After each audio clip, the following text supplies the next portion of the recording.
¿Hasta dónde me quedé con ustedes? Ya ven que como son varios grupos, ¿hasta qué parte nos quedamos la clase anterior? Si alguien me puede orientar.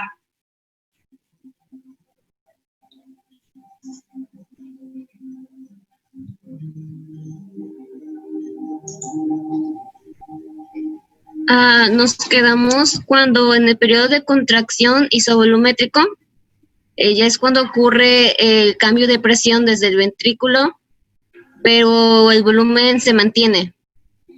Terminamos de ver las fases. Lo que pasa es que estoy un poquito ahorita confundida porque como son varios grupos y creo que en 2 grupos sí terminé de ver el tema y en otros no terminamos por el tiempo.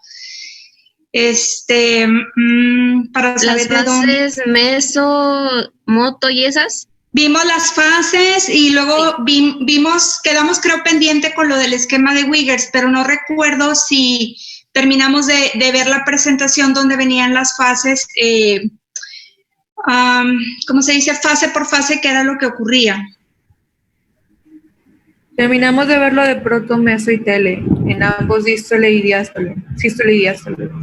Y vimos el último diagrama donde nos mostraba el cierre, desde el cierre del ave hasta la abertura de nuevo. Ok, muy bien. Bueno, entonces voy a terminarlo con el pintarrón para poder empezar con fisiología, porque ¿se acuerdan que no sé si fue con el grupo de ustedes, pero que les dije que mi computadora se me bloqueó y empezó a fallar el martes?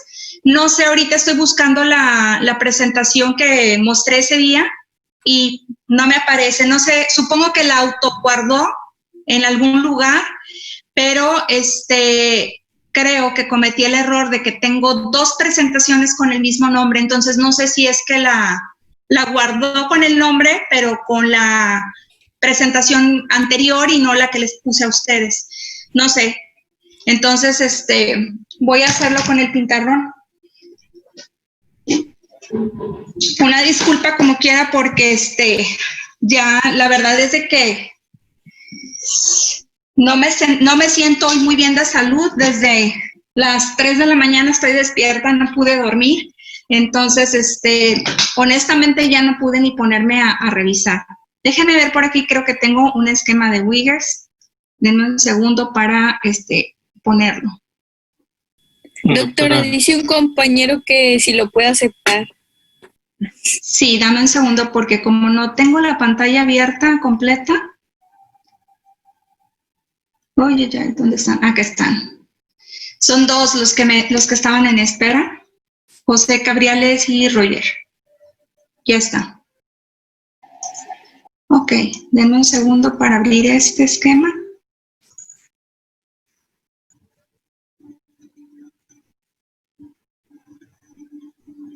Ok, déjenme, esta es una presentación que no es la que les puse a ustedes, pero se las voy a poner.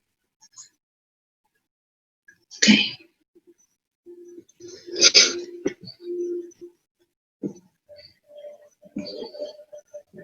Ok, ahora sí. Perdón, hoy ando de verdad toda confundida. No se apure, doctora, está bien. ¿Saben una cosa? Nada más, digo, no es excusa. Lo que pasa es que tengo una hernia, bueno, tengo 2 hernias de disco y si alguno de ustedes, que espero que no porque están bien jóvenes, ya tiene algún problema o algún familiar, saben que es horrible cuando tienes las crisis.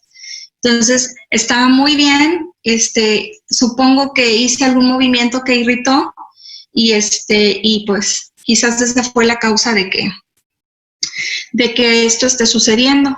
Entonces, no dormí bien.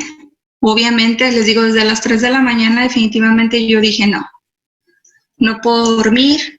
Me tomé mis pastillas, miren, si pudieran ver mis manos en vivo, están hasta así, temblando de cómo ando, pero es el medicamento. ¿Y creen eso de lo del cambio de clima? Fíjate que sí tiene algo que ver, yo creo que sí. A mi edad te puedo decir que sí. Pero yo tengo escoliosis y a mí me pasa que cada vez que cuando cambia el clima me duele mucho la espalda. O sea, sí. Mucho. Sí tiene que ver, de hecho, bueno, no exactamente muscularmente hablando, pero cuando hay cambio de clima, no sé si a ustedes les ha pasado o conocen a alguien que también a lo mejor dices, no tengo lesionada la rodilla ni la espalda, pero cuando hay un cambio atmosférico importante, empiezan con cefaleas o migrañas. También tienen que ver. Pareciera que no, pero sí. Denme un segundo para arreglar esta porque no quiero que nos revuelva.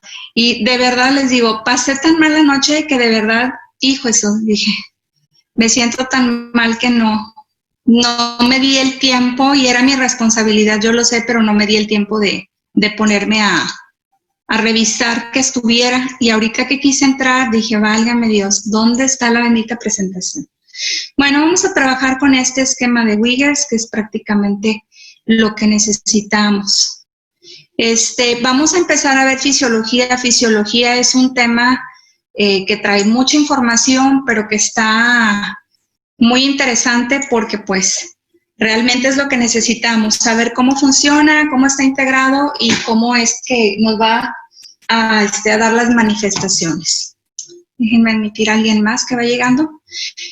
Ok, bueno, entonces hablábamos la clase pasada de que pues el ciclo cardíaco prácticamente tiene dos fases principales, que son la sístole y la diástole. Sístole pues es el periodo en el cual hay la contracción ventricular y el periodo de eyección.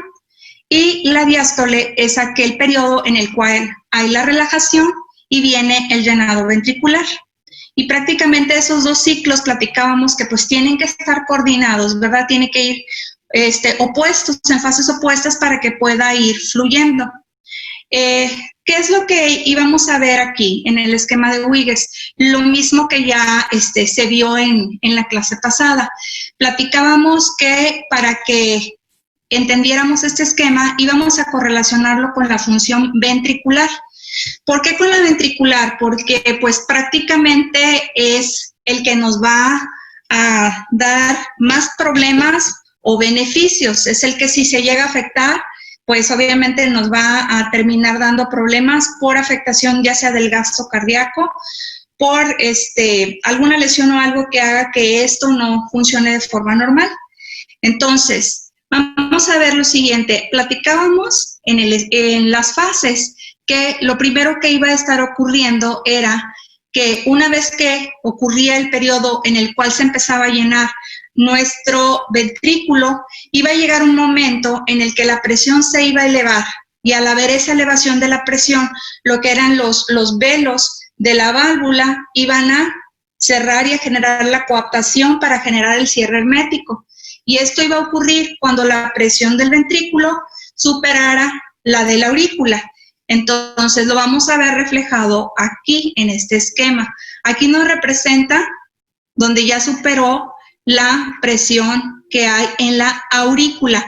Hablamos que la presión en la aurícula puede variar según la literatura que consulten, puede ser de 0 a 5, de 1 a 5. ¿Cuándo es esa presión? Obviamente cuando ya se vació, ¿sí? Por eso esto va a ocurrir, que la presión en este diagrama, pues la vemos por debajo de los 20, ¿sí? Por eso está así. Entonces, ¿qué pasa aquí? Vamos a ver que en este diagrama nos está indicando que cuando ya se rebasa esa presión y ya hubo el cierre de la válvula, viene este periodo que está entre estas dos líneas que podemos apreciar aquí. Y vamos a ver cómo en este periodo es cuando decíamos que el ventrículo tiene el volumen que debe de tener sanguíneo, está lleno, está con los 170 mililitros, y vamos a ver cómo va a estar lleno, y lo único que va a ocurrir es que se va a empezar a generar la presión ventricular tanto por el líquido como por las paredes ventriculares. Y platicábamos que cuando eso está ocurriendo, el volumen que tiene dentro del ventrículo no cambia, porque ya las válvulas ya están cerradas, ya no entra ni sale líquido. De forma normal, la sangre ahí se mantiene. Entonces, lo único que empieza a ocurrir es que la presión comienza a subir. Comienza a subir ¿hasta cuándo? Hasta que logra vencer la presión que va a haber dentro de las arterias, en este caso de la aorta. Una vez que logra vencer esa presión, obviamente va a empujar lo que son los velos de la válvula aórtica y va a comenzar ese periodo de eyección, que es lo que nos indica aquí. Durante este periodo de eyección también platicábamos que iba a estar dividido en 3 partes, al igual que el periodo de vaciamiento. Y platicábamos que en este periodo de eyección íbamos a tener una parte en la cual se iba a hacer un vaciado o una eyección rápida y una lenta. Y comentábamos que mientras está en este periodo, al momento que ya se aperturó la válvula aórtica, la presión como quiera va a seguir subiendo hasta alcanzar los 120 milímetros de mercurio. A partir de que los alcanza, comienza a descender la presión. ¿Por qué comienza a descender? Porque se está vaciando. Entonces ya no tiene suficiente volumen sanguíneo para mantener esa presión que tenía cuando aperturó. Entonces vemos que ahí hay ese vaciamiento, primero que nada, obviamente por el gradiente de presión que hay, por eso es que está vaciando, y cuando las presiones, en el caso del ventrículo, disminuye, empieza a bajar por el volumen. Cuando llega nuevamente aproximadamente a los 80 o por debajo de ella, es decir, que la presión ahora en el ventrículo es menor de la que hay en la arteria aorta, ¿qué va a pasar con esos velos? Pues se van a cerrar. Y se cierran, ¿por qué? Porque ahora a nivel de la arteria aorta, pues ¿qué pasa? Hay mayor presión. Entonces esa presión que viene en retroceso, ¿qué hace con los velos? Los empuja y mantiene ese cierre hermético para que no haya fugas. Vemos que aquí, una vez que ya se cerraron los velos, tenemos este otro periodo, ¿sí? Que está indicado entre estas 2 líneas. Y vamos a ver cómo la presión comienza a descender nuevamente. ¿Qué pasa en esta fase? Lo mismo del volumen, que el volumen que ahorita se encuentre no va a cambiar, solamente va a empezar a relajarse. ¿A qué me refiero con el volumen? ¿Se acuerdan que platicábamos que había un volumen residual que se iba a quedar en el ventrículo? Y platicábamos que sí, hay un llenado aproximado de 120 mililitros, que es con lo que se llena el ventrículo, pero en el periodo de eyección solamente eyecta 70 mililitros en promedio, que es lo que platicábamos que es el volumen latido. Y comentábamos que al final, aquí al final de lo que es, la sístole, eyecta los 70 y pues ¿cuánto nos queda? Nos quedan 50 mililitros residuales o que se quedan dentro del ventrículo. Continúa bajando la presión y nuevamente, ¿qué es lo que va a ocurrir? Llega el punto en el que la presión va a vencer o va a alcanzar la presión de las válvulas aórticas. Aquí estamos representando ahora lo que es la fase de llenado, ¿sí? Platicábamos que en este caso, que estamos dirigiéndonos al ventrículo, ¿qué es lo que necesitamos o qué es lo que va a ocurrir en la fase de llenado? Estamos hablando que en este punto mi aurícula ya está llena con el volumen listo para iniciar su vaciamiento hacia el ventrículo, ¿sí? Aquí se está repitiendo el ciclo. Entonces, ¿qué pasa con esa aurícula? Lo que comentábamos la vez pasada, empieza a elevar su presión, al igual que en el ventrículo, por medio del volumen sanguíneo, en primer lugar, y segundo, por los movimientos de la contracción auricular. Entonces, ¿qué ocurre? Llega un momento en el que tiene que vencer la presión, ¿sí?, de la válvula auriculoventricular. Es decir, la presión que en este momento se encuentra en la aurícula está por encima o es mayor que la que hay en ese momento en el ventrículo. ¿Por qué? Porque aquí estamos otra vez en fase de llenado. Quiere decir que mi ventrículo, ¿cómo está? Está vacío, ¿sí? Entonces, una vez que alcanza la presión, abre la válvula y comienza a hacer el llenado ventricular. Vemos nuevamente aquí las 3 etapas donde platicábamos que iban a haber porcentajes en los cuales se iba a ver el vaciamiento del volumen sanguíneo y que también íbamos a tener una fase de llenado rápido, una fase de llenado lento. Y se vuelve a repetir el ciclo. ¿Qué es lo que hace en este esquema? Pues nos va a indicar en la parte superior, primero que nada, esta línea roja, ¿sí? Lo que pasa a nivel ventricular, que es lo que ya hablamos. Nos delimita aquí los periodos de sístole, periodo de diástole y nuevamente el ciclo continúa otra vez repitiéndose con el ciclo. En la parte inferior, ¿qué es lo que nos va a indicar? Nos va a hablar de los volúmenes que vamos a manejar durante todo este ciclo. Y vamos a iniciar con los 120 mililitros que tenemos, ¿sí? Aproximadamente. Va a marcar una vez que se eyecta ese volumen, va a bajar y nos va a quedar un volumen de 50 mililitros, que es lo que nos está indicando aquí, ¿sí? Y de ahí sacamos obviamente la conclusión que lo que se eyectó fue el volumen latido, que son los 70 mililitros. Nuevamente aquí, donde inicia periodo de diástole, que es lo que me indica las fases de llenado. Hablábamos que en las primeras 2 fases se va a llenar aproximadamente con el 80%. Aquí está, más o menos a esta parte del ciclo lleva el 70%, completa la segunda fase, es el otro 10% que completa el 80%, y en la última fase, donde es la contracción auricular, el 20% restante, ¿sí? Para volver a repetir el ciclo. Eso es lo que nos indica la línea azul, los volúmenes de sangre que se van a estar manejando a nivel ventricular. Si se les olvida por alguna razón a la hora de estar estudiando, fíjense muy bien aquí en la línea, prácticamente nos está dando, el valor no está indicado aquí en la gráfica porque no es la que les iba a presentar, la que les iba a presentar ahí viene, pero pues la voy a tener que arreglar, no se preocupen. Y en la parte final, aquí mismo les está indicando el volumen residual, entonces no se nos va a olvidar de esa manera. ¿Qué es lo demás que nos está marcando nuestro diagrama o esquema de Wiggers? Lo que nos está indicando ahora son los ruidos cardíacos. Vamos a ver que en todo el trayecto del ciclo cardíaco pues tenemos una serie de cierres y aperturas de las diferentes válvulas, pero no vamos a escuchar de forma normal siempre las 4. ¿Por qué?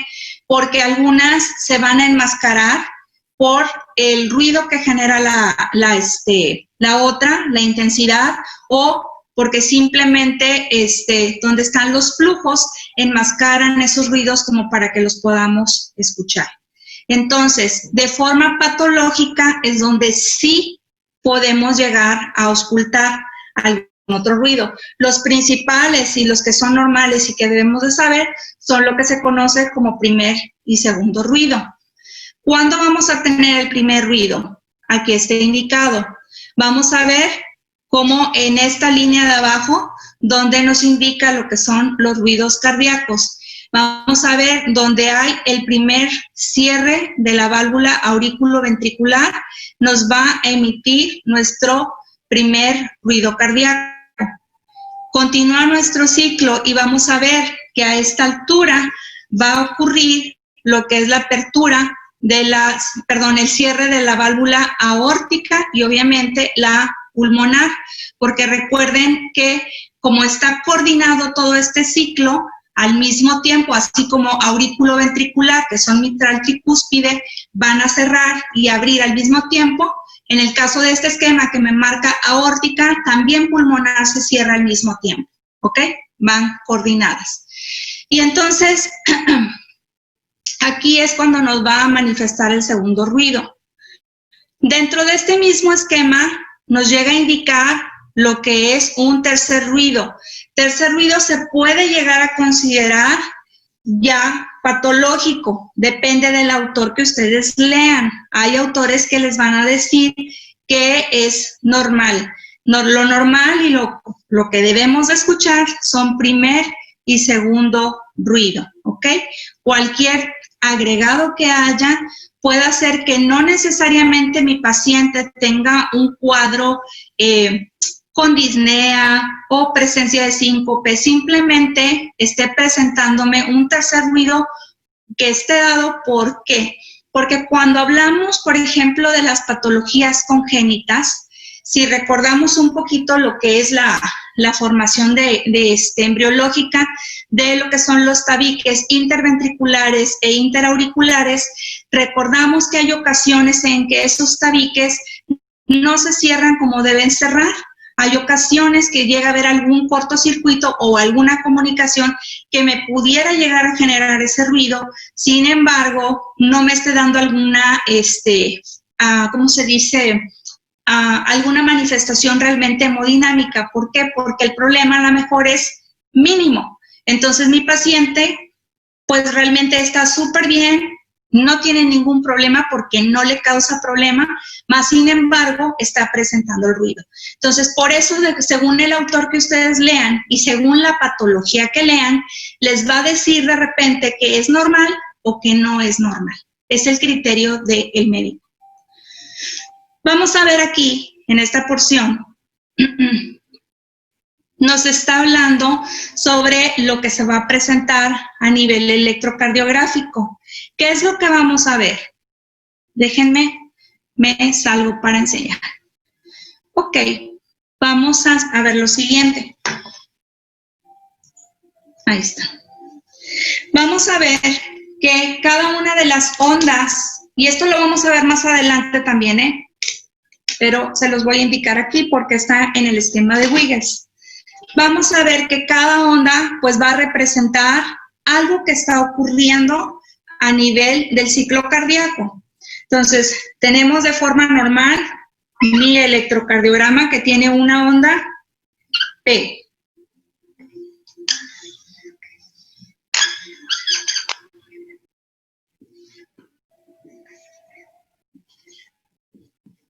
Ok, tenemos normalmente la onda P, Q, R, S, T. Cada uno de ellos pues representa algo que está pasando en mi corazón. ¿Qué es lo que representa la onda P? La onda P representa la despolarización de las aurículas. Es lo que me va a representar la onda P. ¿Por qué aparece al inicio de este esquema?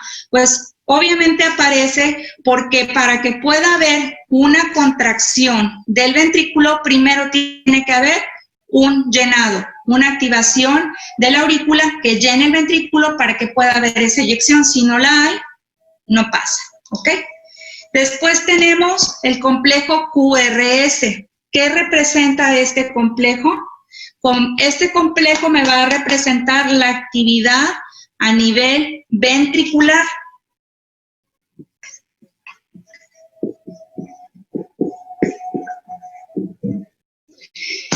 Quiere decir que me va a manifestar la despolarización de los ventrículos. Vamos a ver más adelante a detalle lo que son los voltajes, ¿sí?, y los tiempos para saber cuándo esta onda P es normal, cuándo este QRS es normal y cuándo no lo es. Y eso lo vamos a valorar midiendo lo que es la altura de cada complejo y la duración o tiempo de cada onda. Es lo que nos va a ir dando. Ahorita vamos a ver lo de la T, ahorita que entremos a fisiología para que nos quede más claro. Pero prácticamente eso es lo que me indica en el electrocardiograma. Entonces, no directamente te está diciendo, se está haciendo diástole, se está haciendo sístole. Tiene mucha relación y ahorita lo vamos a entender, nada más que no quiero que nos revolvamos para que podamos entender el siguiente tema. Entonces, prácticamente, Wiggers es un esquema que como ya vimos ahorita, se correlaciona lo que ya vimos del ciclo cardíaco. Cada una de las etapas, tanto de cómo se van a manifestar, cómo van a manejarse los volúmenes, cómo se van a presentar los ruidos y a nivel de electrocardiograma. Déjenme compartir ahora este. Ok. Voy a seguir con este porque vamos a volver a ver un poquito de Wiggers aquí. Entonces, lo que veamos hasta ahí, lo vamos a seguir complementando. Ok. Pues primero que nada, para poder continuar con el tema de fisiología, tenemos que tener muy claro cómo es que están conformados las fibras musculares. Ya vimos un poco en cuestión de anatomía y de histología cómo se generaba esa especie de torsión de las fibras musculares, esos espirales, cómo si leyeron el capítulo se van a dar cuenta que gran parte de todo el músculo cardíaco está conformado bajo esa estructura de espiral. No es una sola capa, obviamente son varias capas musculares las que están y se van a ir activando usualmente de lo que es el ápex, ¿sí? Se van a ir, como decíamos, como torciendo para poder generar esa contracción. Pues ahorita vamos a ver la estructura del miocito. Vamos a empezar a ver cómo es que está conformado, cómo es que, qué es lo que hace que pueda generarse ese potencial de acción, qué es lo que hace que haya una contracción, ¿ok? Entonces, vamos a recordar un poquito, platicábamos en anatomía, que pues nuestro corazón está envuelto en una especie de saco, ¿sí? Que es el saco pericárdico. Y hablamos que este saco, de alguna forma, sí es una estructura que le da protección, pero también puede generar cierto límite en algunas patologías porque tiene cierto límite de expansión. Pero vamos a ver cómo esta membrana protectora, ¿verdad? Pues forma parte de toda la estructura que tenemos que revisar. Vamos a ver que si pudiésemos hacer un corte y empezar a revisar de afuera hacia adentro, vamos a ver que está formado por varias capas nuestra pared cardíaca. Vamos a ver que la más interna es el endocardio. La parte central, que es en la que nos vamos a enfocar ahorita, es el miocardio. Y después tendríamos lo que es el pericardio o epicardio. Vamos a ver lo que es el miocito. Dentro de lo que es el miocardio, vamos a ver que pues efectivamente tiene mucha similitud con lo que es el músculo esquelético. Vamos a ver que son fibras que son estriadas, que son fibras alargadas, que contienen núcleos, pero que evidentemente tienen diferente estructura ya a nivel microscópico. Y vamos a ver que una de las primeras diferencias que vamos a encontrar es la forma en la que están dispuestas las fibras. Normalmente una fibra esquelética va a tener fibras que van a correr, por decirlo de alguna forma, alineadas una sobre la otra, ¿sí? Como una especie de banda. Y en el caso de lo que es el miocardio, esa banda va a estar entramada o unida entre sí, ¿sí? Con diferentes fibras y bandas formadas por proteínas y enlaces que vamos a ver un poquito más a fondo ahorita. Vamos a empezar a comparar un poquito lo que sería una célula normal con lo que sería un miocito o una célula cardíaca para que podamos tener un panorama mucho más claro de qué es lo que estamos viendo. Vamos a ver que de forma normal la célula contiene una membrana que lo recubre y lo envuelve.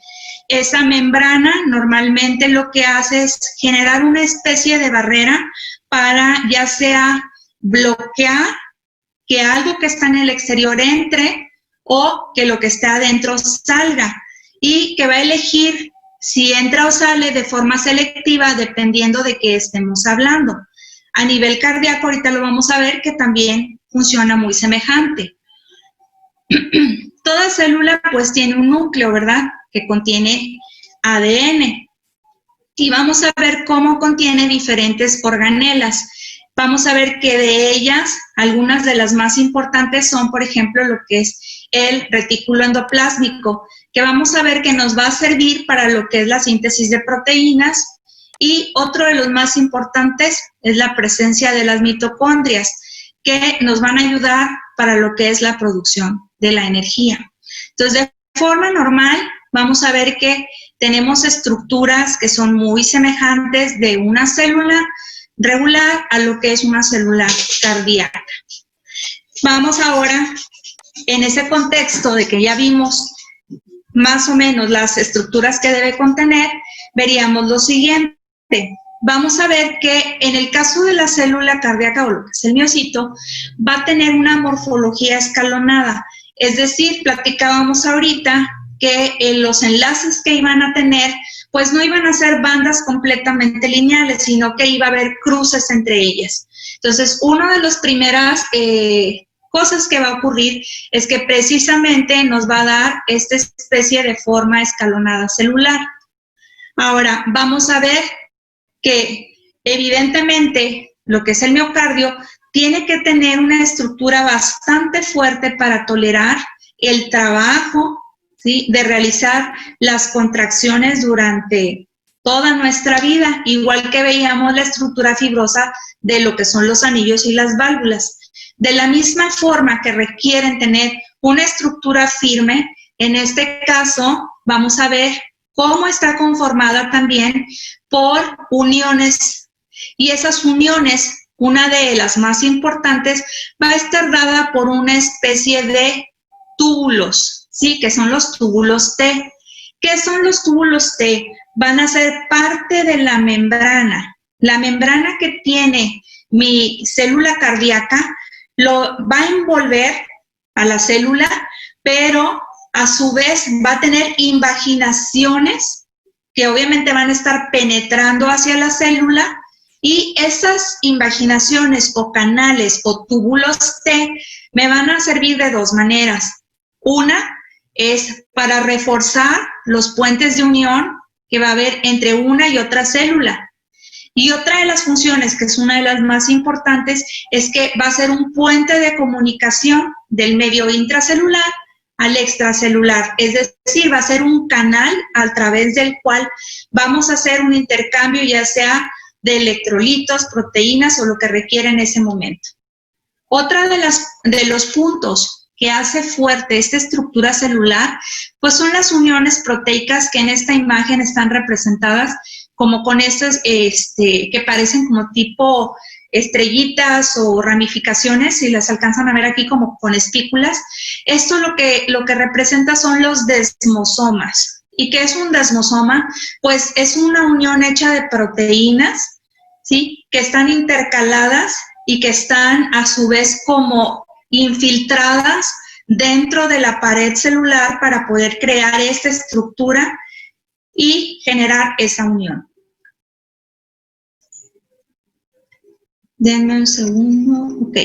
Vamos a ver aquí cómo hablábamos ahorita de los componentes que tienen semejanza con lo que es la célula normal, que no es una célula especializada. Aquí vamos a empezar a hablar nuevamente de lo que es la membrana, que se los acabo de mencionar. La membrana va a contener esas invaginaciones que les acabo de comentar, que son los túbulos T, que van a estar haciendo esa comunicación.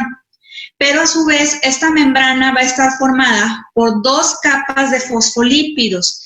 ¿Qué es lo que van a hacer estas dos capas de fosfolípidos? Pues van a crear esa especie de barrera precisamente para crear una selectividad a ciertas sustancias, es decir, no todas van a poder entrar, se va a encargar de seleccionar, y estas les sirven principalmente para mantenerla aislada. ¿Adivinen de qué? de las corrientes eléctricas, ¿sí? Acuérdense que esta célula se va a manejar por potenciales de acción y cargas eléctricas. Entonces, es una forma de mantener ese aislamiento o esa impermeabilidad ante las cargas y que solamente va a ser penetrada esa barrera cuando la célula lo indique a través de la apertura de los canales adecuados, como por ejemplo la bomba de sodio-potasio. Mientras no se abra, esas capas de fosfolípidos se van a encargar de generar ese aislamiento, ¿ok? Vamos a ver que va a haber cargas eléctricas dentro de la célula y fuera de la célula, ¿sí?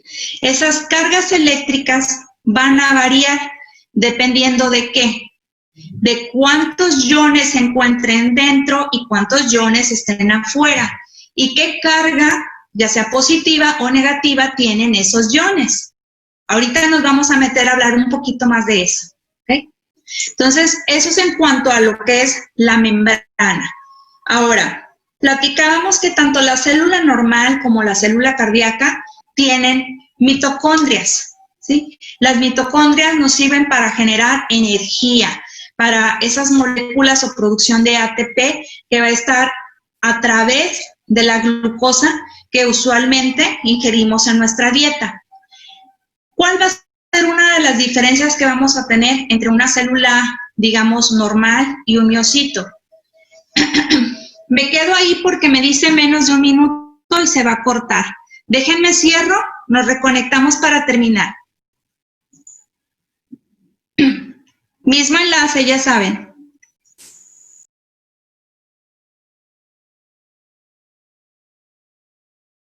Horas creo, 3 o 2. A ver, ahorita les digo. Son dos. Qué bueno, ok. Sí, porque sí necesitamos un poquito más de tiempo y dije, no vaya a ser que ahorita ya se nos acaba. Ok, déjenme nada más que terminen de entrar. Acuérdense de volverse a registrar en el chat. Solamente me aparece un registro y habemos 28 conectados.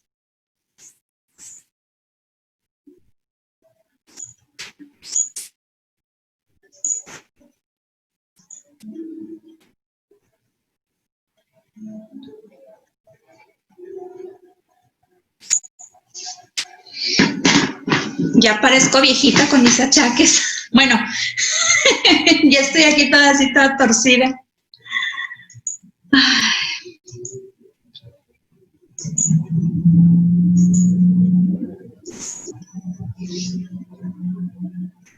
Doctora, ¿y usted no le sirve usar de que cojines calientes? O sea, es que a veces la pastilla no lo quita todo y ya en combinación a veces ayuda un poco.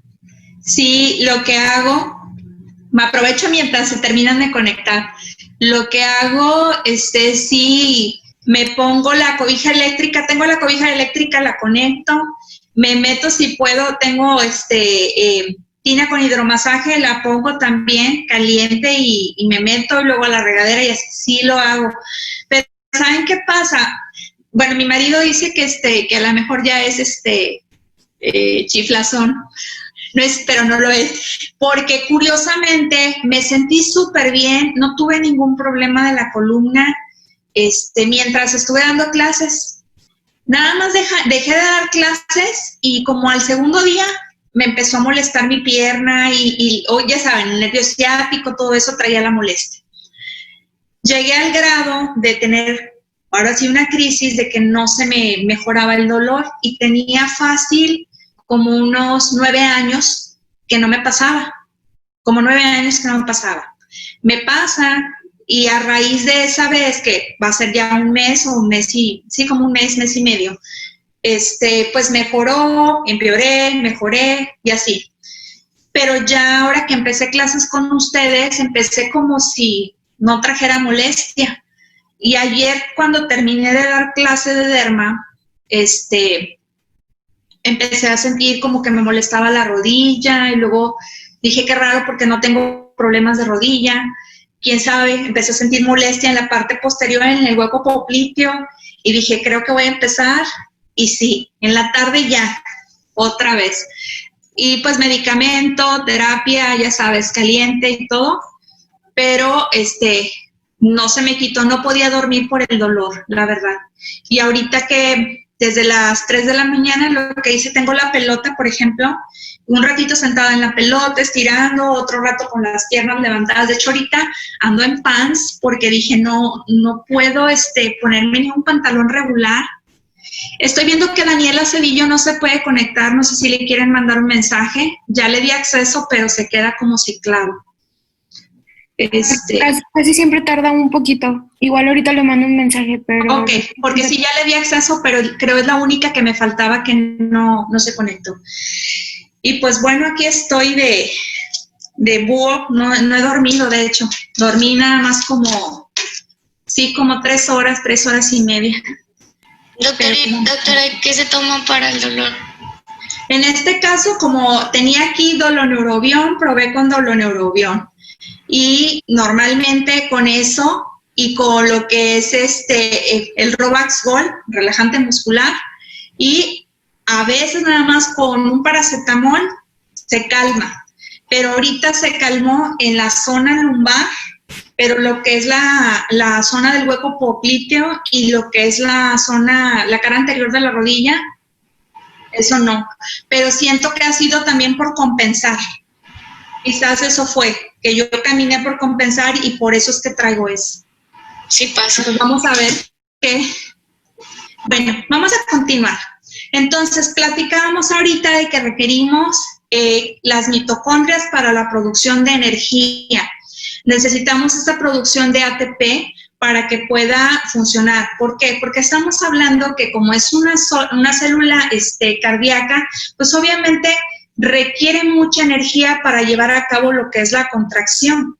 Entonces, ¿qué es lo que les decía? La primera diferencia que vamos a encontrar, si se fijan en estas células o en estas imágenes, podemos observar cómo tiene gran cantidad de mitocondrias.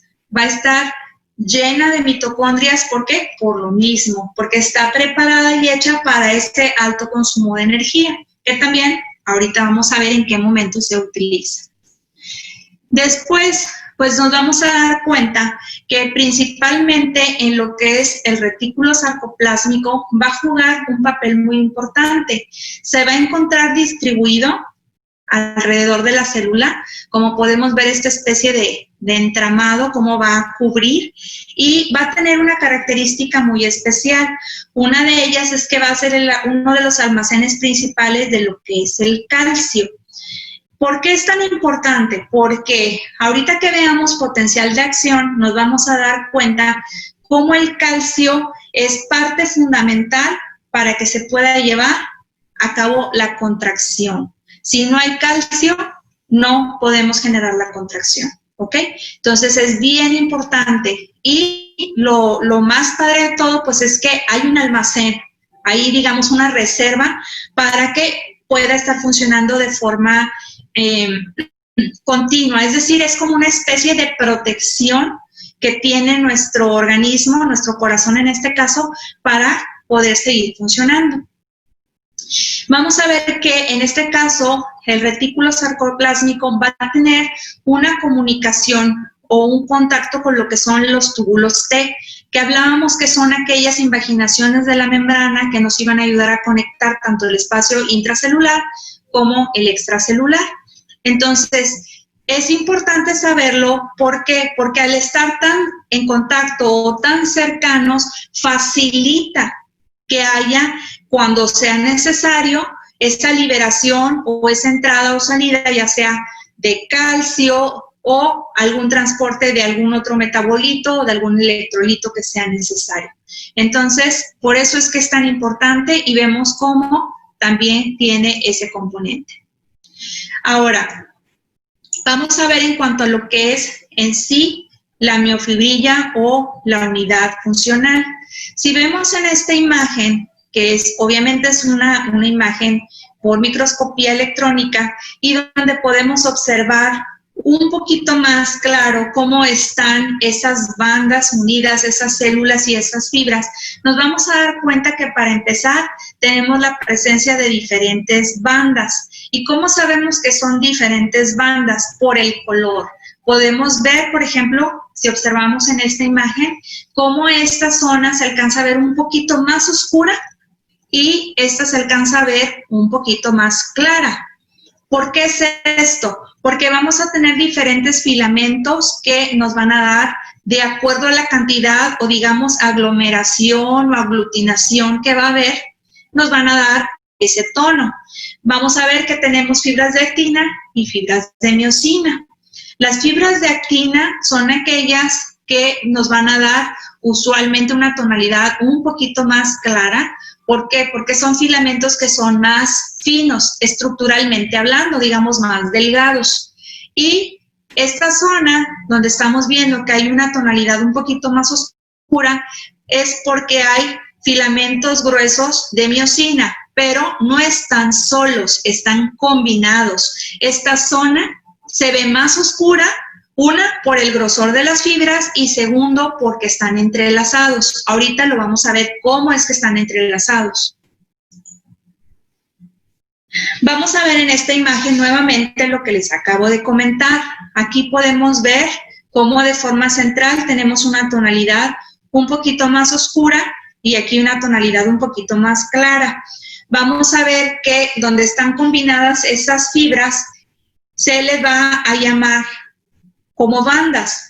En este caso, las zonas donde se ve oscuro, donde están combinadas, se le conoce como bandas A, y donde están casi de forma exclusiva lo que son los filamentos delgados, se va a llamar bandas I. ¿Qué significa A? ¿Qué significa I? Aquí tenemos, aquí se los escribí, lo que es la anisotropía y la isotropía. A eso se refiere banda A, banda I. ¿Pero qué es eso? ¿A qué se refiere? Bueno, este es un concepto o un término que se utiliza, por ejemplo, en el caso de anisotropía, cuando estás hablando que hay dos o más elementos que están combinados. ¿Sí? No es algo homogéneo, es algo heterogéneo. Y en el caso de isotropía, se refiere a que están de un mismo tipo. ¿Ok? Entonces, ahí es de que proviene que sean bandas A, bandas I. Entonces, para nosotros lo más importante sí es bueno saber el concepto, pero tenemos que entender cómo es esta distribución y cómo aquí nosotros vamos a ver, por ejemplo, lo que es la unidad que se le llama sarcómera. Ahora, ¿qué es una sarcómera? Pues prácticamente es la unidad funcional o la unidad celular que está envuelta por esa membrana o esa capa de fosfolípidos que platicábamos ahorita, ¿sí? ¿Por qué se ve así?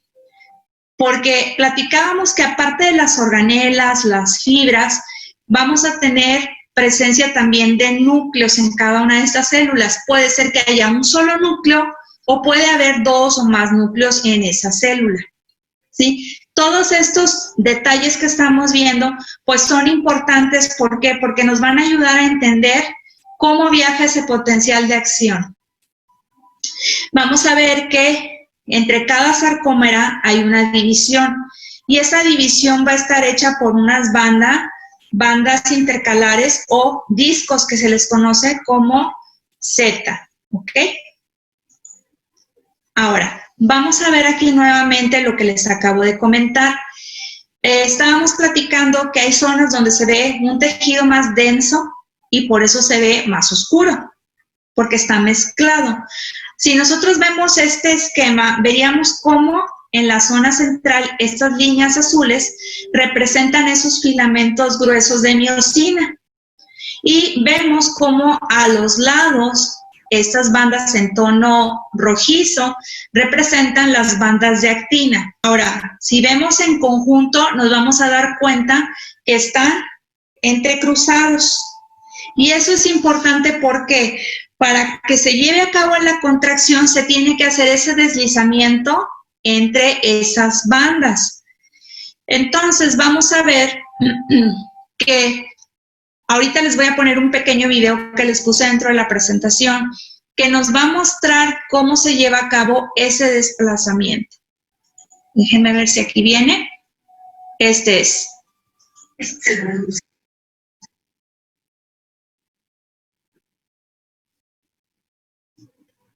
Ok, se fijaron aquí que al centro, esto de color oscuro representa lo que es la miosina. Estos que están aquí a los lados representan lo que es la actina. Y este entramado representa lo que son esas bandas Z o esas líneas Z. Ahora, ¿se fijan que en esta representación tenemos como una especie de resortito? Fíjense nuevamente al momento que se está desplazando. Las que se están moviendo son las fibras de actina. Eso no quiere decir que las de miosina están completamente estáticas. Lo que trata de representar es el movimiento, cómo se desplaza uno sobre otro. Ahorita vamos a verlo en otra imagen. Ok, vamos a ver aquí, por ejemplo, si esto representa lo que son mis fibras de actina y estas mis fibras de miosina. Vamos a darnos cuenta que en el caso de lo que son las fibras de miosina, van a tener un extremo o una banda que va a estar en comunicación con lo que es la actina. Y si se fijan en esta imagen, lo que trata de representar es cómo funciona como una especie de polo o de punto que va a estar fijado para poder desplazar junto con esas que veíamos como resortito. Vemos aquí, y se los marqué, que lo que es la actina tiene propiedades contráctiles. Por eso en ese video se ve como una especie de resortito donde trata de representar la contractilidad que va a haber para el movimiento. En el caso de lo que es la miosina, tiene mayor presencia de elastina entre sus proteínas y esto es lo que va a generar que pueda generar a través de esta banda de unión ese movimiento como de estiramiento. Vamos a ver aquí. Aquí podemos verlo un poco mejor. Cómo se desplazaría, ¿sí? Como una especie, digamos, de péndulo, por llamarle de alguna forma.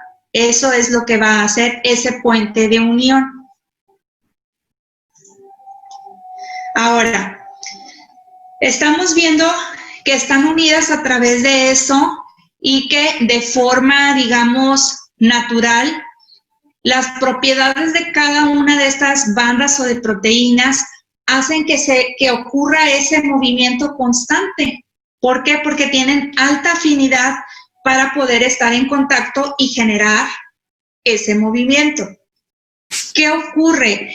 Porque no pueden estar todo el tiempo moviéndose. ¿Por qué? Porque cada movimiento se va a generar cuando ocurre una contracción. Entonces, si vemos que tienen mucha afinidad y vemos que todo el tiempo pueden estar haciendo ese movimiento por sus propiedades, ¿qué es lo que va a hacer que ese movimiento pare? Es decir, ¿qué va a hacer que ocurra ese reposo durante el tiempo donde no hay una contracción, donde hay un periodo, digamos, de diástole? ¿Qué es lo que va a hacer? Pues lo que va a inhibir que tengan esa comunicación y que continúen desplazándose, es decir, generando la sístole o la contracción, lo que van a hacer las proteínas como lo que son las troponinas, ¿sí? La troponina y la tropomiosina. Esas proteínas se van a encargar de bloquear esa comunicación que tienen directa para que se detenga ese movimiento que veíamos y pare la contracción. ¿Cómo lo va a hacer? Bueno, vamos a ver que si nosotros observamos, por ejemplo, esta imagen, representa lo que es la miosina, lo que está en color verde, y vemos cómo por encima representa lo que son las bandas de actina. podemos ver cómo donde están esas bandas de proteína se encuentran entrelazadas lo que son la troponina y la tropomiosina. ¿Qué va a pasar con ellas? Que tienen una afinidad para unirse a la actina, pero también tienen afinidad para unirse al calcio. Entonces, ¿qué es lo que va a pasar? Que en lugar de estar unidas, por ejemplo, a lo que es la actina, cuando se libera el calcio, digamos que se desprenden, se despegan de lo que es la actina y la miosina, se despegan para poder ir a fijarse con el calcio. Cuando eso ocurre, dejan libre las proteínas de actina y miosina y entonces se juntan y empiezan a contraerse. Disminuye la apertura de los canales, se cierran los canales de calcio, ya no hay más flujo de calcio, empieza a haber recambios que ahorita vamos a ver de los iones. ¿Y qué pasa con las troponinas? Pues como ya no hay más calcio a donde se vayan a agarrar, se regresan otra vez a lo que son las fibras de actina y vuelven a interponerse entre estas dos fibras para que no siga ocurriendo esa contracción. Y así es como se va a dar el ciclo. Vienen y se fijan a lo que es la actina o van y se fijan al calcio. Y así van a estar. De esa forma es como va a estar funcionando la inhibición. Vamos a ver que esto va a estar obviamente regido por lo que son los gradientes, ¿sí?, de los iones que hablábamos al principio y de las cargas eléctricas, que también las vamos a ver con más calma. Entonces aquí lo más importante es que entendamos que entre lo que es actina y miosina existe esa atracción, existe ese movimiento que es lo que propiamente es una contracción y que hay proteínas que son muy importantes, que están ahí, pero que solamente me van a bloquear esa conducción entre estas proteínas cuando están los canales de calcio abiertos. Vamos a ver lo que es la polaridad de la membrana. Bueno, la polaridad de la membrana, si ustedes se dan cuenta ahorita, todo lo que hemos visto, pues va enlazado. Todo va de la mano una cosa con otra. Entonces, vamos a ver ahorita cómo dentro de este tema vamos a ver conceptos que ya hemos hablado, pero que quizás no le hemos puesto un nombre concreto. ¿Qué se refiere con la polaridad de la membrana? Bueno, vamos a ver que hablábamos hace ratito que lo que es el sarcolema, que está protegido, ¿verdad? Esa célula está protegida por esa membrana. Decíamos que esas capas de fosfolípidos iban a hacer que las cargas eléctricas, es decir, los iones positivos o negativos, entren o salgan cuando la célula lo quiera, ¿verdad? O lo requiera. Entonces, ¿qué va a pasar en este caso? Hay un diagrama de un estudio que se ha hecho en el cual se dice que si nosotros tuviéramos la célula y tuviéramos la oportunidad de medir sus cargas eléctricas con unos electrodos y nosotros lo pusiéramos los dos electrodos que se necesitan para medir por fuera de la célula, no nos iba a marcar cambios eléctricos, nos iba a marcar una línea isoeléctrica. ¿Por qué? Porque solamente estaría tocando un solo nivel de carga. Por ejemplo, ese diagrama es este. Bueno, es como este, no es igual. Vamos a suponer que esto representara mi célula. Y vamos a suponer que tenemos los electrodos. Y estos, a su vez, irían hacia el aparato que nos va a marcar el voltaje. ¿Ok? Aquí los va a medir. Entonces, ¿qué pasa si yo pongo los electrodos tocando la membrana? Ese estudio dice que como solamente estoy tocando una superficie, la carga eléctrica es una sola línea o en un solo nivel, porque solamente estoy midiendo un punto. Pero si yo hago que un electrodo toque la parte interna de la célula, entonces, ¿qué va a pasar? Me va a marcar 2 niveles de corriente. ¿Por qué? Porque dentro de la célula va a haber una carga muy diferente a la que va a haber afuera. ¿Ok? Entonces, la polaridad se refiere a las cargas eléctricas y cómo van a estar dadas. Ahora, déjenme les explico esto. Ok. Entonces, hablamos que para que ocurra esta polaridad, vamos a suponer nuevamente que esta es mi célula. En este caso de la célula cardíaca, siempre dentro va a haber unos aniones proteicos. Estos aniones proteicos tienen carga negativa. Y como son proteínas, son unos iones o moléculas muy grandes, no pueden atravesar la barrera de la membrana, entonces no pueden escapar. Todo el tiempo se van a mantener dentro. Entonces, de entrada, tenemos lo que son los aniones proteicos con carga negativa. Y eso pasa dentro del espacio intracelular. Hay otro ion que normalmente vamos a encontrar en el interior de la célula, y en este caso es el potasio. Pero el potasio tiene carga positiva.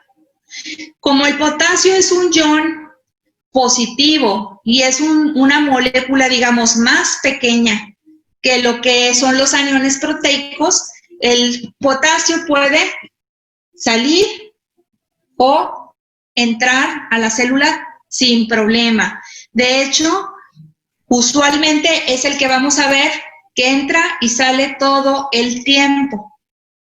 ¿Ok? Vamos a seguirle para que podamos entender lo que estoy diciendo. Entonces, vamos a ver lo siguiente. Tenemos aniones proteicos con carga negativa. Tenemos potasio con carga positiva. Y estos normalmente de forma intracelular. Pero también contamos en el espacio extracelular con la presencia de sodio, calcio y cloro, ¿sí? Para empezar, antes de revolvernos con las cargas, ¿qué va a ocurrir o cuál es el punto de saber los diferentes aniones, cationes y iones que va a haber? Cada uno de ellos pues tiene una carga ya sea positiva o negativa, dependiendo dónde estén. Si están muchos afuera o muchos adentro, es la carga que mi célula va a tener. Si adentro tengo muchos iones que son positivos, como el sodio, como el potasio, por ejemplo, que tienen carga positiva, mi célula, ¿qué va a pasar con ella? Sabemos que adentro hay unos negativos que no se pueden ir de ahí, que siempre están ahí, pero esa negatividad se va a empezar a hacer positiva. ¿Por qué? Porque tenemos una gran cantidad adentro que está cambiando ese grado de electricidad o de carga eléctrica dentro de la célula. Entonces, afuera tenemos iones también y vamos a tener con cargas positivas y negativas. También van a estar alterando la carga que va a haber en el exterior de acuerdo al volumen de iones, ya sean positivos o negativos que se encuentren. Ok, hasta ahí vamos a aclarar ahora la idea. Ok, entonces ya sabemos que de forma intracelular tenemos unos y extracelular tenemos otros. ¿Han oído por ahí ese dicho que dice que polos opuestos se atraen? ¿Sí? Sí. Normalmente nos lo dicen más cuando hablamos de parejas y no estamos hablando de fisiología. Pero bueno, aquí lo vamos a entender un poquito más ese concepto. como bien dicen, polos opuestos se atraen. Entonces, si yo tengo un ion que tiene carga positiva, va a tender a jalar o atraer a un ion que tenga carga negativa. Y al revés, ¿verdad? Si tengo uno que sea negativo, va a atraer al que tenga carga positiva. Y si tengo dos positivos, ¿qué va a pasar entre ellos? Normalmente, ¿qué ocurre? Se rechazan, ¿verdad? Entonces, este concepto que acabamos de ver de polos opuestos se atraen, es importante que lo recordemos porque ahorita lo vamos a aplicar para ver potencial de acción. Entonces, ok, ya avanzamos otro poquito. Ya sabemos que hay iones dentro, iones fuera, cargas positivas, cargas negativas. Y hay varios factores que nos van a hacer que estos se atraigan o se rechacen. Ahora, vamos nuevamente aquí. Hablábamos que están los iones proteicos negativos que no se pueden ir de ahí. Y decíamos que usualmente está el potasio adentro, que es positivo. ¿Por qué está ahí adentro? Por las cargas. Polos opuestos se atraen. ¿Y por qué? Porque el potasio va a ser uno de los iones más abundantes que tenemos. Ahora, ¿qué va a pasar durante todo este proceso? Déjenme les digo otra cosa para que lo podamos ir entendiendo mejor. Los iones, si ustedes recuerdan cuando llevaron fisiología, se habla que van a difundirse o a cruzar o pasar la barrera muchas de las veces por lo que se conoce como gradiente, ¿verdad? ¿Se acuerdan ustedes que, como por ejemplo ahorita que veíamos ciclo cardíaco, decíamos de la ley de los líquidos y decíamos que donde hay mayor volumen, ¿a dónde se tiene que ir ese líquido? Normalmente tiende a irse a donde haya menor presión. Permítanme porque me dice que me voy a quedar sin pila. Ahí está. Ok. Normalmente el líquido tiende a irse a un sitio de mayor presión a uno de menor. En este caso, los iones van a funcionar muy parecido, nada más que en lugar de hablar de presiones, vamos a hablar de cargas, ¿ok? Entonces, tenemos que el potasio normalmente está dentro y es positivo, y normalmente tenemos sodio extracelular. Y decíamos que de base siempre tenemos los que son negativos, los aniones proteicos. ¿Qué pasa si por alguna razón, y claro que ahorita vamos a ver cuál fue la razón es que hay un potencial de acción, pero qué pasa si este potasio que está unido al anión proteico, porque polos opuestos se atraen, por alguna razón se desprende y en lugar de mantenerse adentro, se sale? ¿Qué pasa dentro de la célula? Sigo teniendo mucho potasio, pero se me está difundiendo, se me está yendo. ¿Por qué? Porque afuera también hay potasio, pero no hay tanto. Entonces, ¿qué empieza a pasar? Bueno, pues que se me va un ion, se me va otro, se me va otro. ¿Y qué pasa con los aniones proteicos que son negativos? Se están quedando sin su polo positivo. Se están quedando solos. ¿Por qué? Porque se está yendo el potasio. Entonces, ¿qué va a ocurrir?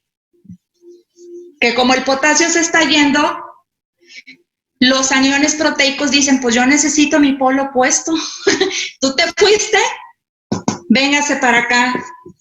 Sodio, porque no me importa quién seas, me importa que tengas la carga que yo necesito. Entonces, ¿qué pasa con el sodio que está afuera?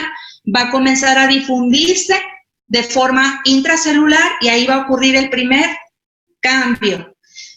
Acuérdense que todo esto que les explico lo vamos a terminar viendo en una gráfica y vamos a entender, ¿ok? Entonces, ténganme paciencia. Lo que trato es que nos quede claro porque este es un tema que a veces nos complica la vida un poco. Entonces, Ya comentamos que pues tenemos esos aniones proteicos negativos, ya comentamos que el potasio tiende a difundirse prácticamente muy fácilmente y solamente requiere para que esto ocurra un pequeño estímulo. Ocurriendo ese pequeño estímulo, hagan de cuenta que es como la novia que ya no quiere estar y dice, yo me voy. Y hagan de cuenta que el anión proteico es el que me vale, al cabo tengo muchas, y entra el sodio, algo así. Entonces, va a haber esos recambios que van a empezar a alterar mi carga eléctrica. Si se dan cuenta, decíamos que al inicio, pues está mi célula con sus dos cargas, por los aniones proteicos y por el potasio. Pero digamos que ahí están tranquilitos, nadie los molesta, no hay un estímulo, es decir, mi nodo sinusal, mi sistema eléctrico de mi corazón todavía no le manda ese impulso eléctrico para decir, ponte a hacer o a generar la contracción, ¿sí? Ahí está en reposo, nadie lo molesta.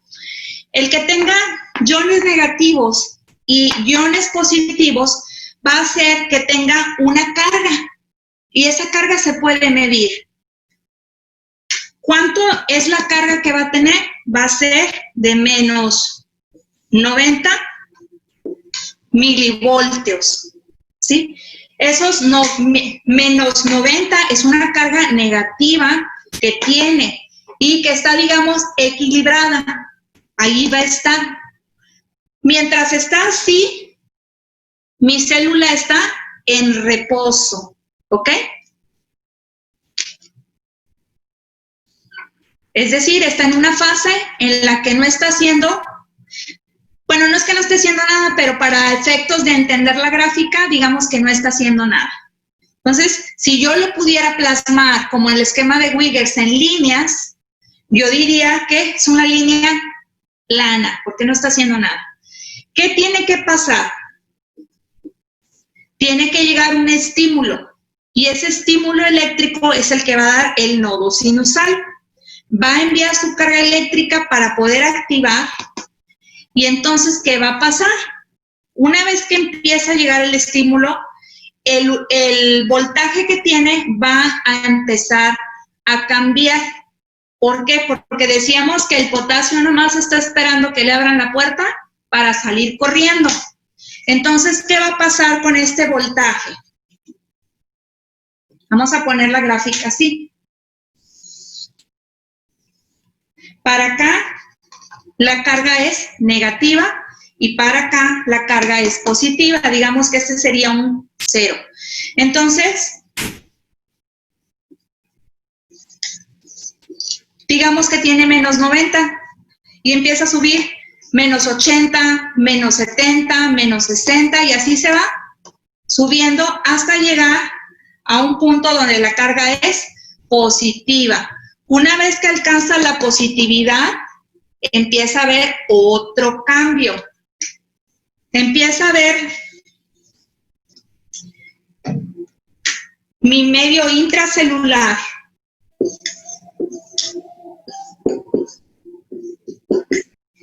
Que dice, pues ya estoy bien positivo, ya tengo todos los hoyos que quería, se fue el potasio, no me importa, pero como resulta que cuando abrió la puerta, casi todo el potasio se me fue, y la puerta está abierta, y todavía queda potasio adentro porque no se ha vaciado, va a tener mucho, va a seguirse escapando. Al cabo, los iones negativos están entretenidos con el sodio. Entonces, ¿qué pasa? Se sigue escapando y escapando y escapando. ¿Y qué pasa con el sodio? Que los canales para que el sodio entre también están abiertos. Entonces, el sodio se sigue metiendo. Por un lado entra y por el otro sale. Pero tanto el que entra como el que sale tienen carga positiva. Resulta que cuando le abrió la puerta al sodio, el sodio entró todo desbocado y dijo, de aquí soy. Entró de a montón. Y como entraron de a montón, ¿qué pasó con ese voltaje que decíamos? Se fue rapidito. subió a positivo por esto, porque al aperturarse el canal, entraron de a montón y subió. Ok, ahora resulta que la célula dice, pues tengo demasiados positivos ahora ¿qué hago con tanto? Y sigue aperturado el canal y siguen entrando, pues llega un momento en el que, perdón, se apareció esto aquí, ok, llega un momento en el que, si te recordamos, tenemos más iones, no nada más tenemos potasio, sodio y los aniones proteicos, también tenemos cloro, también tenemos calcio. Entonces, ¿qué pasa? Que se empiezan a aperturar los canales también del calcio. ¿Qué pasa cuando llegan a esa apertura de los canales de calcio? Se hace el corredero que hablamos de que se desprenden las troponinas y dicen, a ver, yo voy contra el calcio, se genera la contracción, ¿sí? ¿Por qué? Porque es cuando llegó al umbral la célula donde dice, hasta aquí tengo la suficiente carga que yo quería positiva para generar la contracción. Pero mientras se dio esa carga positiva, pues también pasó todo esto alrededor. ¿Qué pasa después de esto? Pues llega un momento en el que se estabiliza, ya soltó la carga eléctrica, ya se hizo la contracción y llega una fase que ahorita lo vamos a ver, plana, que sería lo que le llamamos meseta. Ocurre un momento en el que las cargas eléctricas, por decirlo de alguna forma, se están equilibrando, no está pasando nada. ¿A qué me refiero con que se están equilibrando? ¿Se acuerdan que dijimos que el sodio entró desbocado y se metió a la célula, pero de amontón?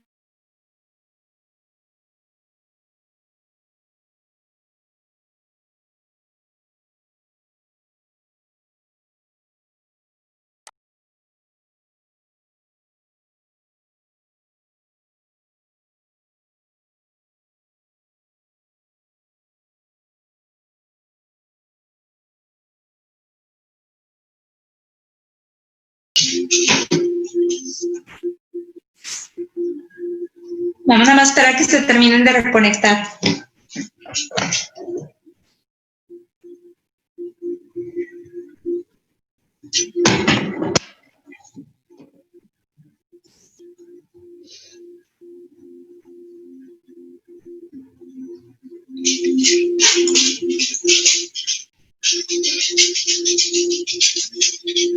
Ok, creo que ya estamos prácticamente la mayoría.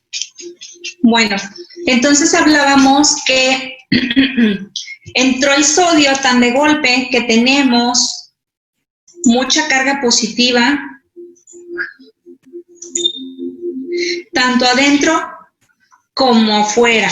¿Por qué afuera también hay esa carga? Porque acuérdense que el potasio se salió. Entonces, ¿qué ocurre? Llega un momento en el que, después de que ya se realizó la contracción, creo que ahí estamos ya.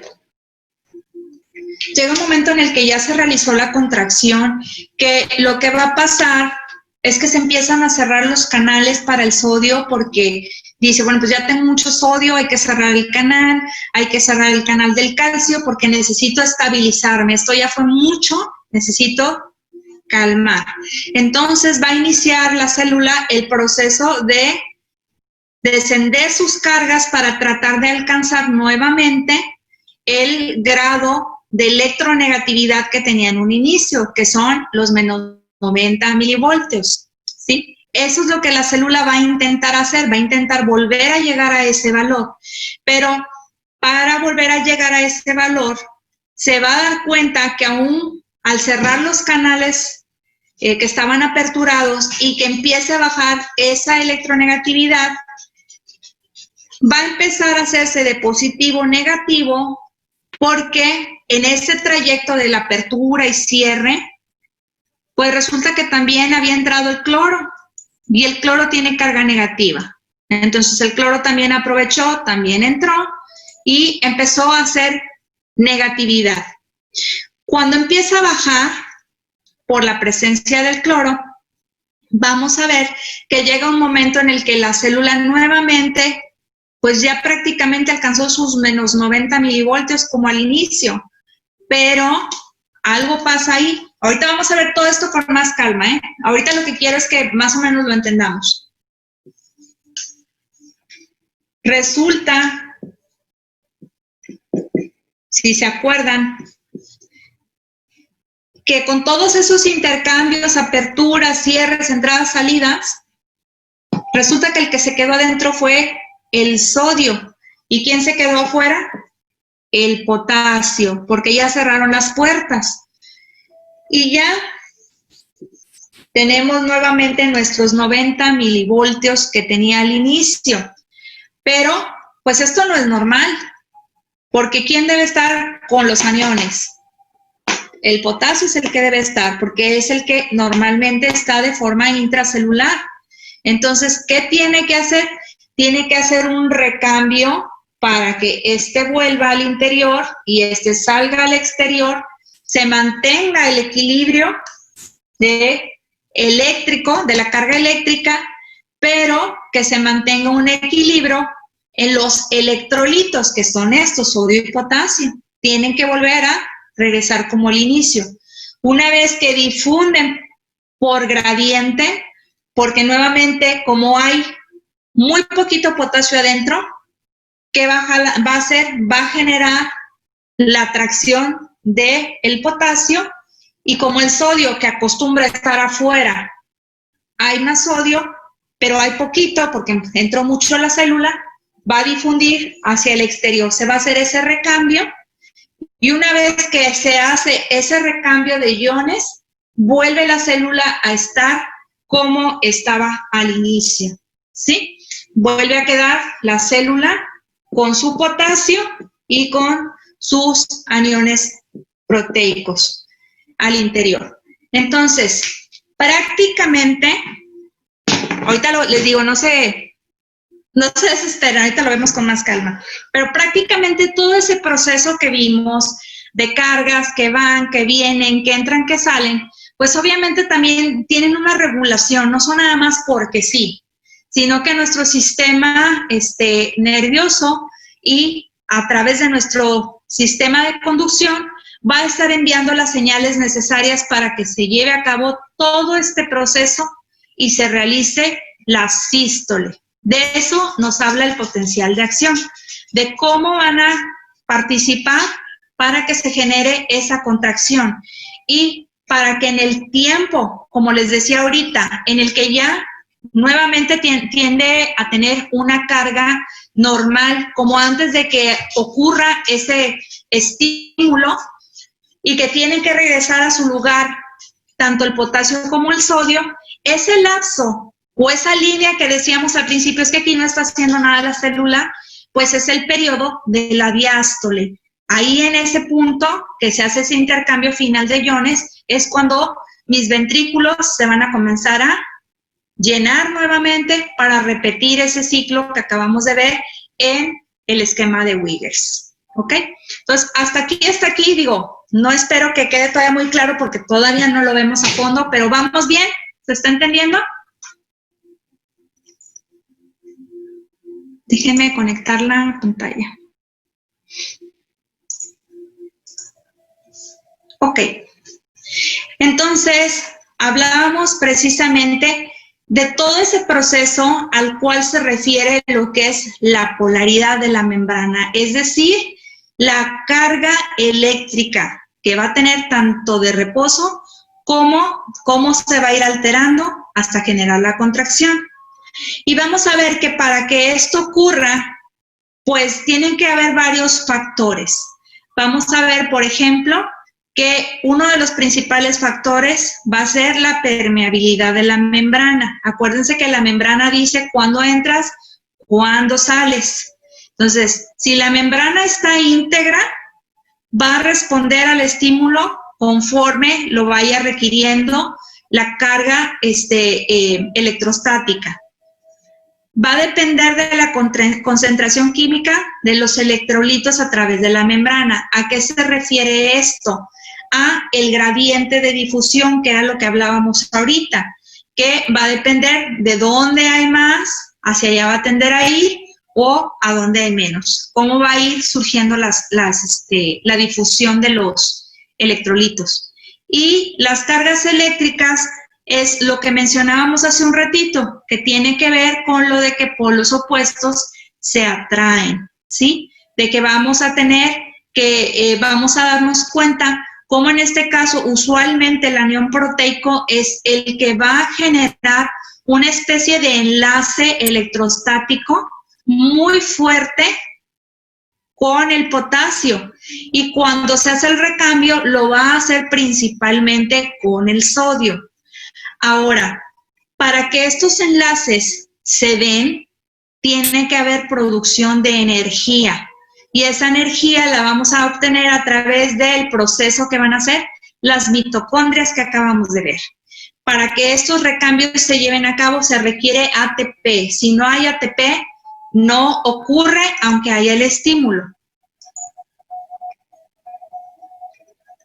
Ok, hablábamos ahorita en los ejemplos que les estaba dando que vamos a tener un potencial de reposo transmembrana, que esto quiere decir que es la carga eléctrica que usualmente va a tener cuando se encuentra en reposo, es decir, cuando todavía no recibe ese estímulo eléctrico del que platicábamos. Normalmente es una carga negativa, y para recordar, veíamos que esa se va a ir haciendo cada vez más positiva de acuerdo al impulso y la difusión de los iones.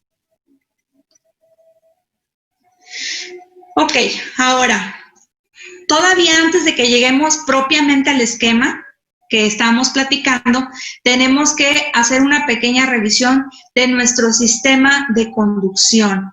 ¿Quién forma ese sistema de conducción? ¿Cómo está formado? ¿Cómo funciona y cómo hace que ese estímulo del que hablábamos llegue?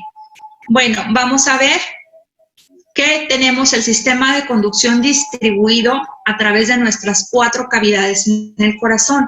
Y vamos a ver cómo tenemos diferentes puntos que se encargan de transmitir el impulso eléctrico. Nuestro primer punto más importante va a ser nuestro nodo sinusal, ¿sí? Nuestro nodo sinusal es nuestro marcapasos y va a ser el encargado de enviar el primer impulso que tiene que viajar a través de las aurículas para poder llegar al nodo aurículo-ventricular y que de ahí pueda llegar hacia los ventrículos. ¿Cómo lo va a hacer? Vamos a ver que el nodo sinusal o marcapasos va a encargarse de emitir la señal y la va a enviar a través de diferentes fascículos, o va a hacerlo como una especie, digamos, de forma de asegurarse que si alguno de estos fascículos por alguna razón se llegara a dañar, el impulso de todas maneras llegara a lo que es el nodo auriculoventricular. Eso es lo que se cree del por qué a partir del nodo sinusal vemos que hay diferentes ramificaciones. Y vamos a ver que cada una de ellas pues se le otorgó un nombre precisamente para poder distinguirlos uno de otro. Vamos a ver que, por ejemplo, tenemos aquí lo que es el fascículo anterior o de Bachmann, que se va a encargar de transcurrir entre lo que es el surco interauricular. Va a viajar entre las 2 aurículas para llegar al nodo sinusal. Pero antes de emitir la rama que llega hacia lo que es el nodo sinusal, va a emitir una rama que va a alcanzar la aurícula izquierda. Y este va a ser un fascículo que va a correr, si tuviéramos de forma tridimensional el corazón, por la parte anterior. Es decir, digamos, por enfrente es conforme va a llegar. Y va a poder enviar ese impulso eléctrico a la aurícula izquierda. ¿Para qué? Para que también las aurículas tengan ese impulso que va a hacer que se contraigan y puedan enviar su contenido, su volumen sanguíneo al ventrículo y pueda generarse ese ciclo cardíaco que hablábamos. Ahora, eso es en cuanto al fascículo anterior. Vamos a ver que tiene dos más. Lo que es el fascículo medio o de Weckenbach, que esos nombres sí se los tienen que aprender. Y vamos a ver que cómo este fascículo va a correr también a través del fascículo interauricular, pero lo va a hacer de forma posterior. ¿Cómo? Si nosotros tuviésemos de forma tridimensional el corazón y lo pudiéramos tener ahorita aquí en mi mano, pues veríamos que, por ejemplo, si este borrador representara, digamos, un vaso o una estructura, vemos que tiene una cara anterior y una posterior y caras laterales. Si este representara lo que es el surco interauricular, de la misma forma está dividiendo las dos aurículas, pero pues tiene sus dos caras. Entonces, por la parte posterior es por donde va a discurrir. Y una vez que empieza su trayecto, va a emitir una segunda rama hacia la aurícula izquierda y lo va a hacer por la parte posterior de la aurícula. Y de esa forma es como el sistema de conducción va a cubrir las dos caras o las dos porciones de la aurícula izquierda. Después va a continuar su trayecto y nuevamente va a llegar a lo que es el nodo aurículo-ventricular, igual que lo hizo el fascículo de Bachmann. Tenemos el tercero, que va a discurrir prácticamente por lo que es la cara lateral.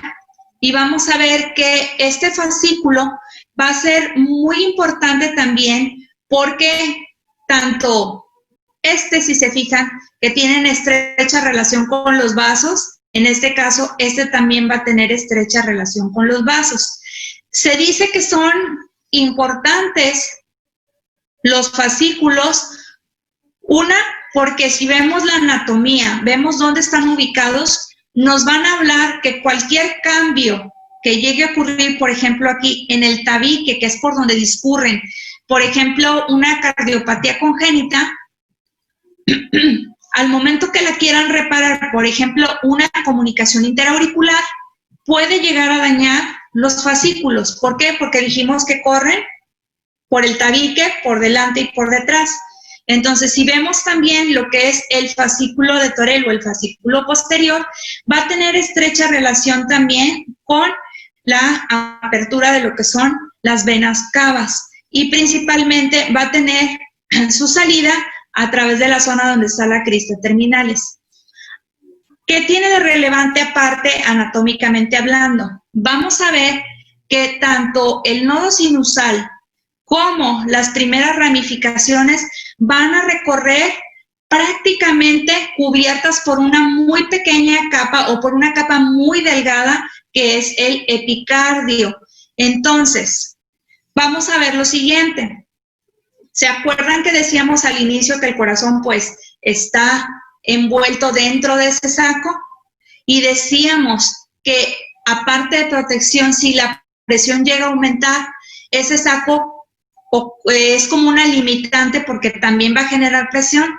Bueno, si tenemos un proceso inflamatorio que me afecte esta zona, el proceso inflamatorio va a generar que haya un rechazo, por decirlo de alguna forma, de la pared y el pericardio que lo envuelve genere compresión. Al generar esa compresión, ¿a quién vamos a aplastar? ¿O a quién vamos a comprimir? Al nodo sinusal, a sus primeras ramas, dependiendo del punto donde se encuentre, o vamos a tener afectación también de las coronarias, dependiendo dónde ocurra. Entonces, para eso es que es importante que sepamos el trayecto. Entonces, decíamos que el fascículo posterior o el fascículo de Torel va a pasar y va nuevamente, también igual que las demás ramas, a llegar al nodo auriculoventricular. Entonces, aquí la señal, una vez que alcanza el nodo auriculoventricular, ¿qué va a pasar? Vamos a ver que va a haber un retraso de la conducción. Si se fijan, de aquí a aquí, pues hay un tramo que tiene que recorrer. No está directo. Pasa por todos esos haces o fascículos para poder llegar. Este tiempo que tarda en llegar de aquí a acá es un retraso fisiológico normal y que lo necesitamos ¿para qué? Para que ese desfase que platicábamos, ¿se acuerdan que decíamos que si mi aurícula está en diástole, mi ventrículo está en sístole y que iban a estar al revés, que tenían que estar desfasados? Bueno, para eso sirve este retraso que va a ocurrir en la conducción, el tiempo que va a tardar en llegar, para que pueda generarse la contracción auricular y mientras está ocurriendo el llenado, para que cuando llegue el impulso a los ventrículos, que ya en ese momento ya estén llenos, estén listos para generar esa contracción y favorecer la eyección del volumen sanguíneo. Si no hubiera ese retraso, pues obviamente estaría alterado y eso no es normal, no está bien.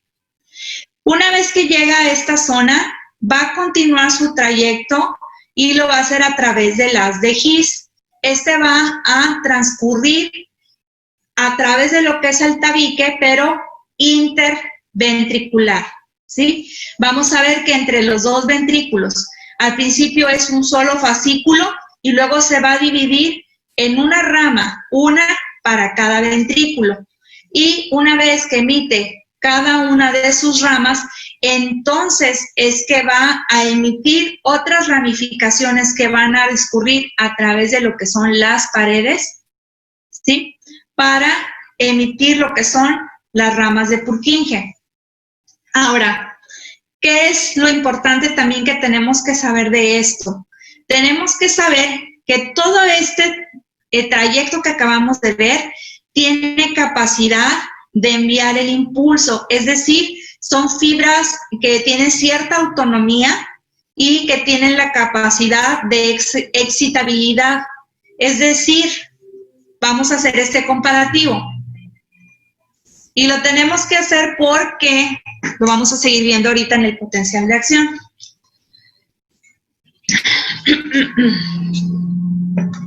Decíamos, por ejemplo, que para que el potencial de acción se dé, pues yo tengo mi célula, pero está en una fase, digamos, de reposo, con un potencial de 90 milivoltios negativo.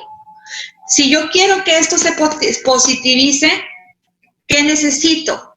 Requiere un estímulo, tiene que venir la carga eléctrica que envió el nodo sinusal a través del nodo auriculoventricular para que pueda ocurrir la despolarización.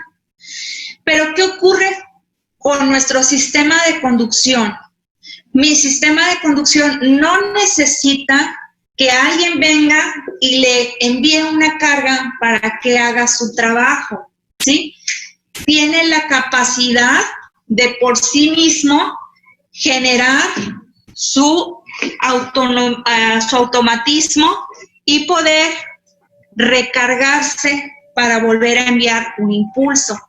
Entonces, lo que son las fibras que forman todo el sistema de conducción se les conoce como células especializadas.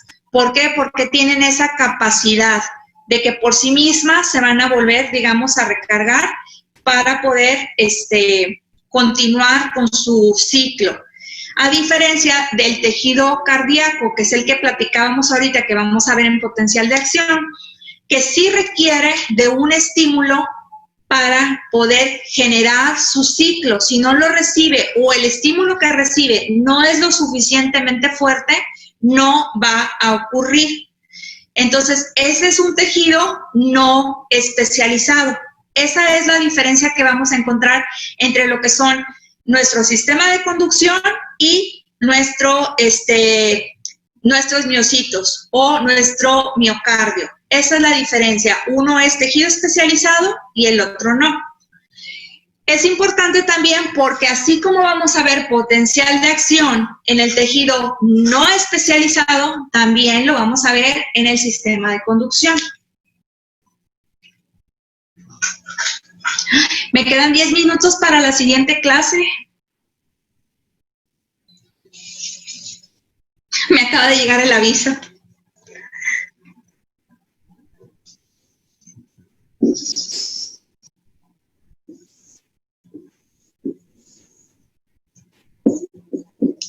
Ok.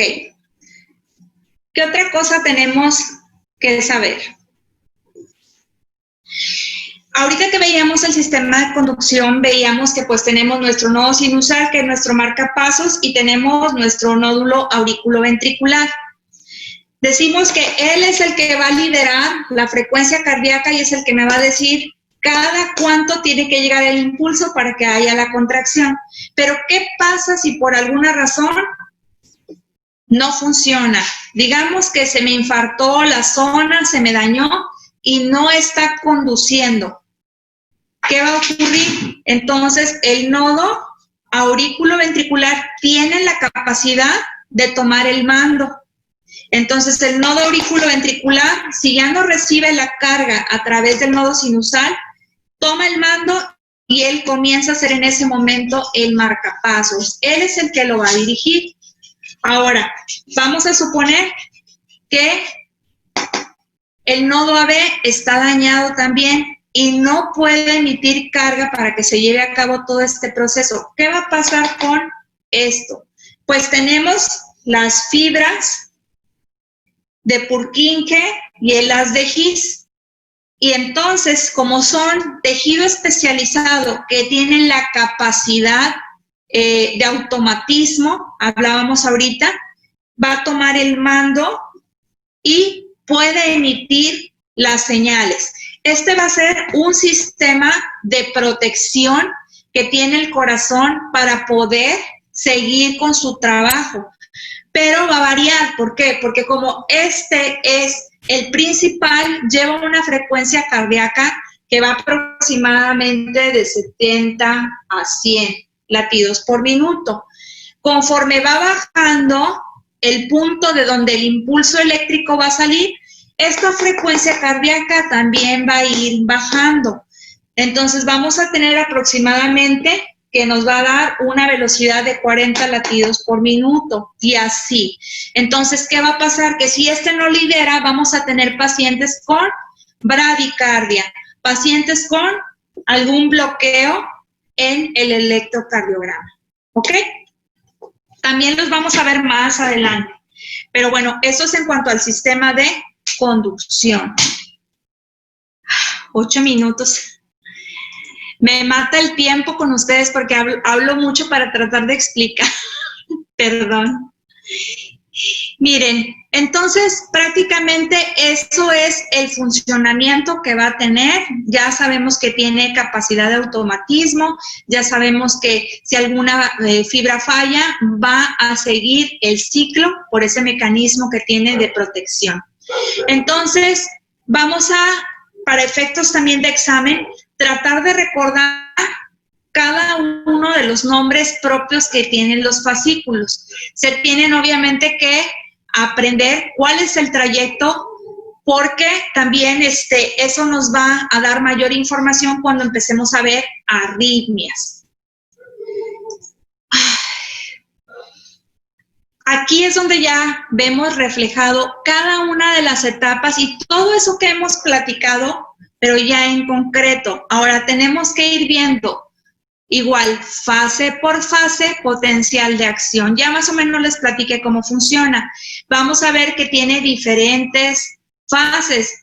Vaya, son 5 fases, desde la 0 hasta la fase número 4.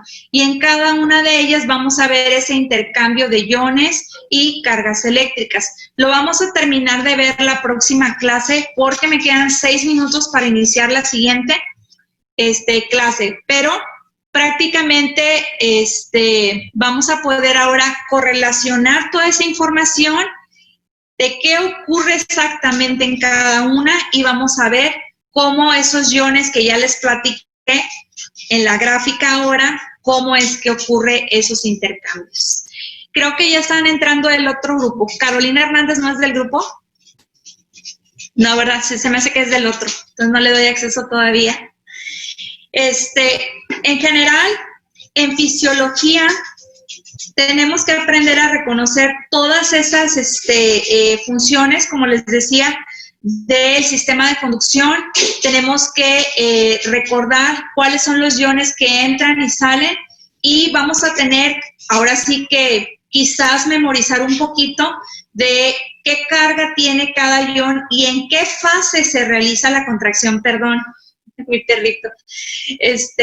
Vamos a ver en qué fase entra el ion, cómo se llama ese ion, qué carga tiene, y en qué momento se genera la contracción. Después vamos a ver el periodo de relajación también. Bájate, por favor. Quiere asomarse por la ventana, perdón. Me la acaban de traer aquí, por eso. Entonces, espero que hasta aquí vayamos bien. Como les decía, trato de desmenuzar un poquito para que podamos tenerlo más claro, porque de aquí parte de la anatomía y la fisiología todas las patologías.